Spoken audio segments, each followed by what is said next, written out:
Hello दोस्तों, तो कैसे हैं आप सभी। आज हम बात करने वाले हैं संविधान के कुछ महत्वपूर्ण प्रश्नों के बारे में जो एसएससी और रेलवे एग्जाम के लिए इम्पोर्टेंट। तो देखिए हमारा प्रश्न क्या दिया गया है। हमारे प्रश्न में हमें दिया गया है संविधान के लेखक कौन थे। तो इसका करेक्ट आंसर क्या रहने वाला है। देखिए हमें ऑप्शन में दिया गया है डॉक्टर राजेंद्र प्रसाद, सत्यानंद सिन्हा, BR अम्बेडकर और जवाहरलाल नेहरू। तो दोस्तों इसका करेक्ट आंसर रहने वाला है BR अम्बेडकर। भारतीय संविधान के लेखक BR अम्बेडकर को माना जाता है। तो आइए चलते हैं हम अपने नेक्स्ट क्वेश्चन की ओर, जिसमें दिया गया है कि संविधान कब लागू हुआ, यानी कि हमारा जो संविधान है वो बनकर तो तैयार हो गया, बट लागू कब होगा। तो देखते हैं हमारा ऑप्शन दे रखा है 26 नवंबर 1950, 26 नवंबर 1949, 26 जनवरी 1950, 26 जनवरी 1947। तो दोस्तों इसका करेक्ट आंसर रहने वाला है 26 जनवरी 1950। तो ये भी आपको क्लियर हो गया होगा। तो आइए हम चलते हैं अपने नेक्स्ट क्वेश्चन की ओर, जो कि हमें दिया गया है संविधान कब बनकर तैयार हुआ। तो लागू हुआ 26 जनवरी 1950 को, बट यहाँ पूछा गया है कि कब बनकर तैयार हुआ। तो पहले ऑप्शन में दे रखा है 26 जनवरी 1950, 15 अगस्त 1947, 26 नवंबर 1949, 26 नवंबर 1950।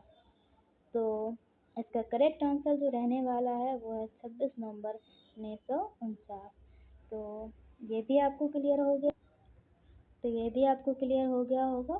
तो आइए चलते हैं हम अपने नेक्स्ट क्वेश्चन की ओर, जो देखते हैं किस प्रकार दिया गया है हमें। तो आइए देखते हैं। हमें प्रश्न में दिया गया है कि मूल संविधान में कितनी अनुसूची थी।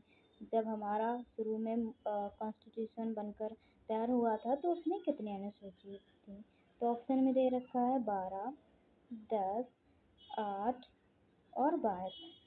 तो दोस्तों हमारे मूल संविधान में कुल 8 अनुसूची थी। तो इसका करेक्ट आंसर रहने वाला है ऑप्शन नंबर सी।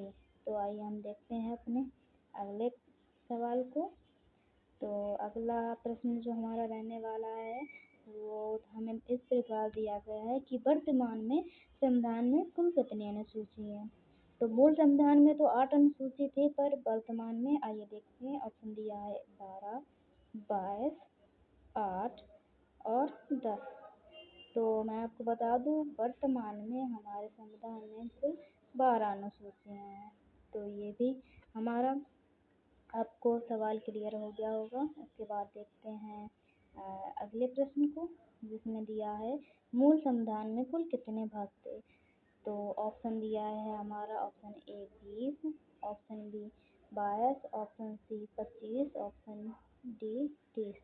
तो हमारे मूल संविधान में कुल कितने 22 भाग थे। तो आंसर इसका क्या रहने वाला है डी। तो आइए हम चलते हैं अपने अगले प्रश्न की ओर, देखते हैं अपने अगले प्रश्न को क्या दिया गया है। तो इसमें दिया गया है कि वर्तमान में संविधान में कुल कितने भाग। तो हमारा अगला प्रश्न है वर्तमान में संविधान में कुल कितने भाग हैं। तो दोस्तों मैं आपको बता दूं वर्तमान में हमारे संविधान में 25 भाग हैं, जो कि ऑप्शन नंबर सी में दिया गया है। तो इसका करेक्ट आंसर क्या रहने वाला है ऑप्शन नंबर सी। तो आइए चलते हैं हम अपने अगले प्रश्न की ओर, देखते हैं किस प्रकार दिया गया है। तो हमारा प्रश्न दिया गया है संविधान की आत्मा किसे कहा जाता है। तो आप लोग बताइए कि संविधान की आत्मा किसे कहा जाता है। सबसे पहले देखते हैं अनुच्छेद। दूसरे नंबर पे ऑप्शन हमें दिया गया है प्रस्तावना। पहले नंबर पे हमें दिया गया अनुच्छेद, फिर प्रस्तावना, फिर अनुसूची और उसके बाद दिया गया है भाग। तो इसका करेक्ट आंसर रहने वाला है प्रस्तावना। तो हमारा ऑप्शन नंबर बी करेक्ट हो जाएगा।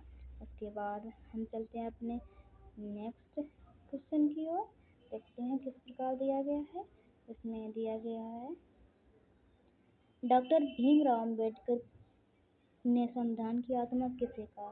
संविधान की आत्मा जनरल आत्मा अगर जनरली पूछा जाए तो प्रस्तावना को कहा जाता है, लेकिन जब पूछा जाए कि भीमराव अंबेडकर के अनुसार संविधान की आत्मा किसे कहा जाता है, तो इसका करेक्ट आंसर रहने वाला है आर्टिकल 32, यानी कि आर्टिकल 32 को संविधान की आत्मा कहा जाता है। तो जो हमारा ये ऑप्शन ए है ये गलत है, ऑप्शन बी भी गलत है और ऑप्शन डी भी गलत है। हमारा सही आंसर क्या है? Option C. तो आइए चलते हैं हम अपने अगले प्रश्न की ओर। देखते हैं हमारा अगला प्रश्न क्या दिया गया है। तो दिया गया है कि दुनिया में सबसे बड़ा लिखित संविधान किस देश का है? तो आइए देखते हैं। सबसे पहले ऑप्शन दिया गया है अमेरिका, उसके बाद ब्रिटेन, उसके बाद भारत, उसके बाद ऑस्ट्रेलिया।